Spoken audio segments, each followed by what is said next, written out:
आप लोगों को टेंस पढ़ा रहा था।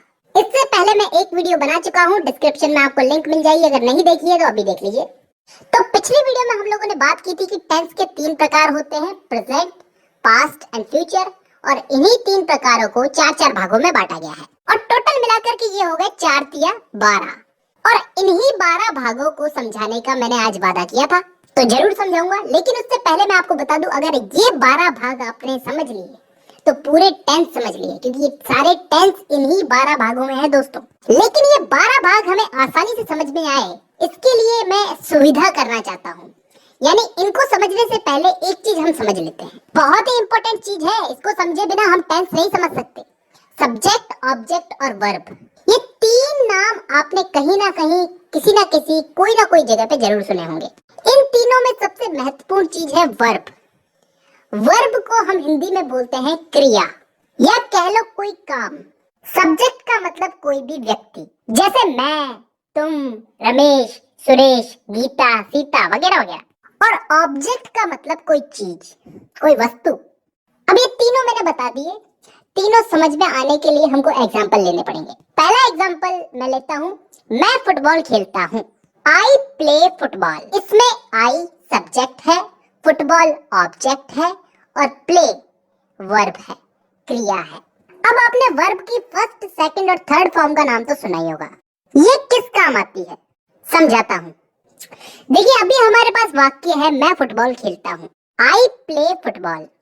इसमें प्ले जो है ये वर्ब है और प्ले वर्ब की फर्स्ट फॉर्म है। अब मान लो इसी की जगह हमारे पास वाक्य होता कि मैं फुटबॉल खेलता था, तो ये फर्स्ट फॉर्म जो है वर्ब की, ये बदल जाती सेकंड फॉर्म में, यानी कि प्ले की जगह प्लेड हो जाता, आई प्लेड फुटबॉल। यहाँ पे सब्जेक्ट चेंज नहीं हुआ, ऑब्जेक्ट चेंज नहीं हुआ, सिर्फ वर्ब की फॉर्म चेंज हुई। फर्स्ट फॉर्म से वर्ब की सेकंड फॉर्म हो गई, प्ले बन गया प्लेड।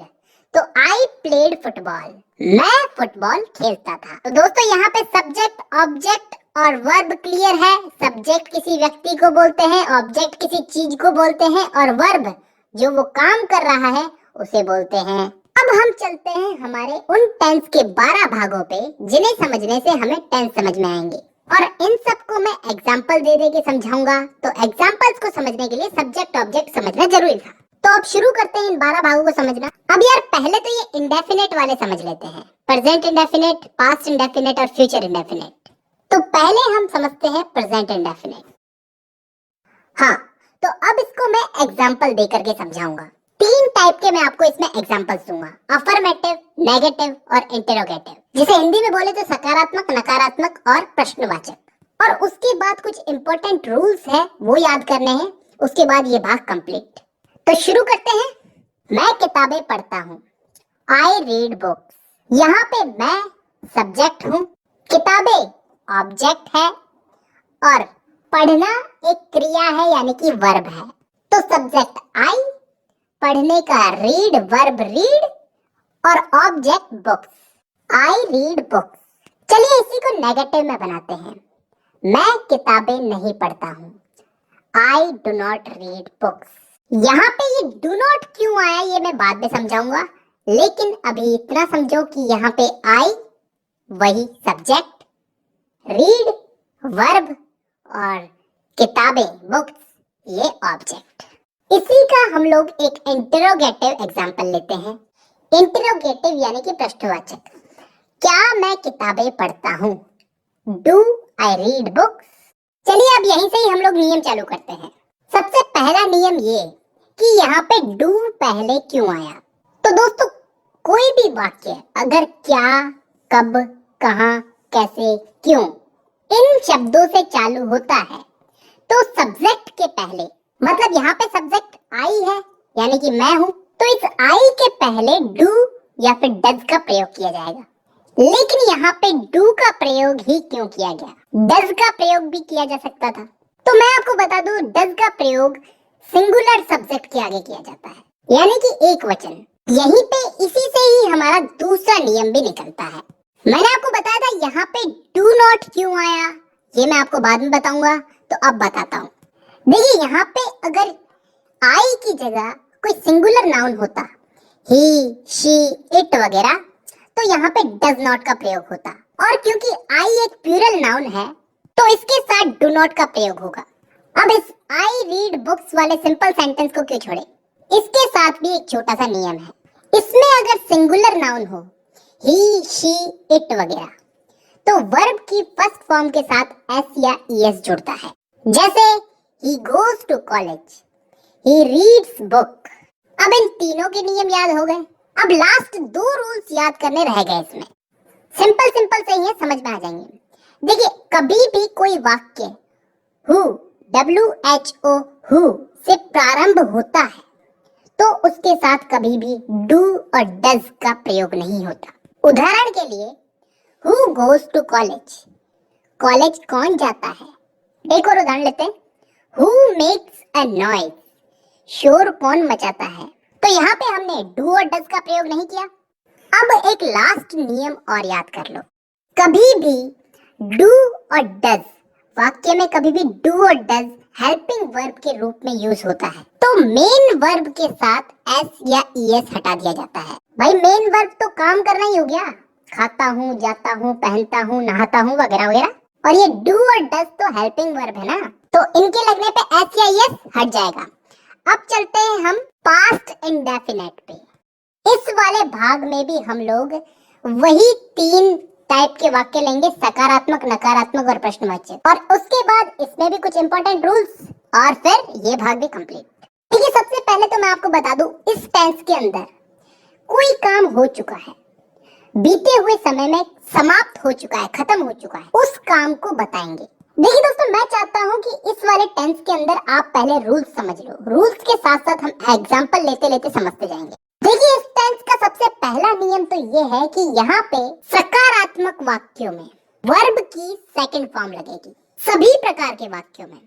उदाहरण लेके मैं आपको बताता हूँ, तुम हिंदी बोलते थे, यू स्पोक हिंदी। यहाँ पे सब्जेक्ट है यू यानी कि तुम, ऑब्जेक्ट है हिंदी, और स्पीक को हमने स्पोक में बदल दिया। स्पीक यहाँ पे वर्ब है ना, बोलना, तो वर्ब को फर्स्ट फॉर्म से सेकंड फॉर्म में बदल दिया, स्पीक बन गया स्पोक।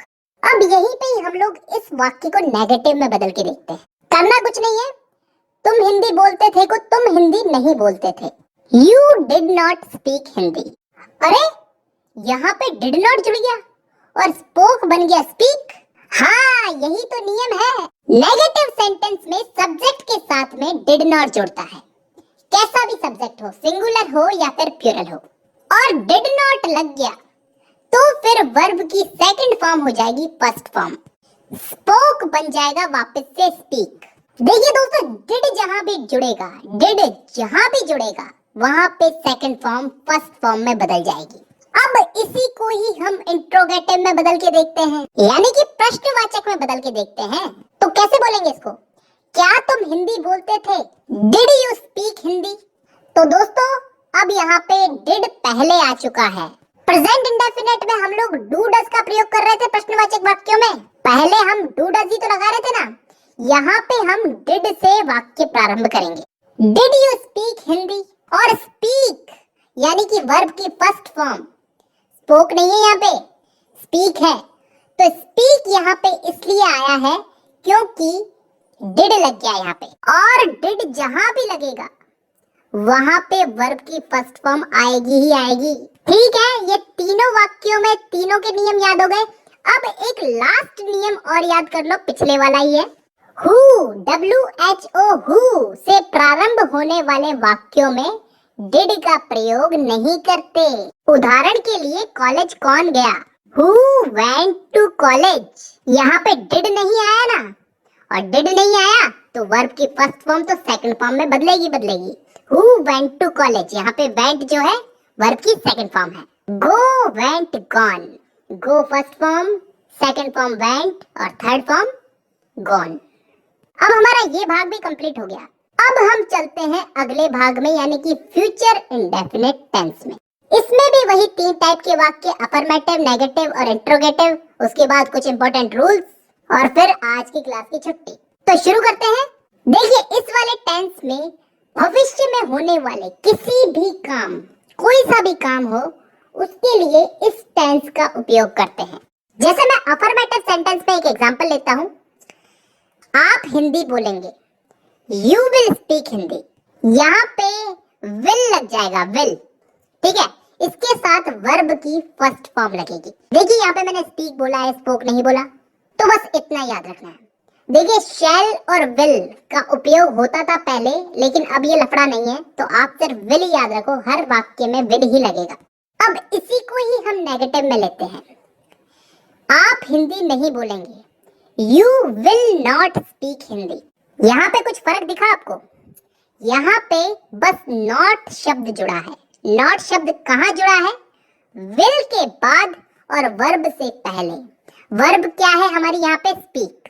काम तो स्पीक तो बोलना ही कर रहे हैं ना, तो वर्ब से पहले नॉट लग गया, विल के बाद नॉट लगा है। अब एक इंट्रोगेटिव एग्जांपल लेते हैं, क्या तुम हिंदी बोलोगे?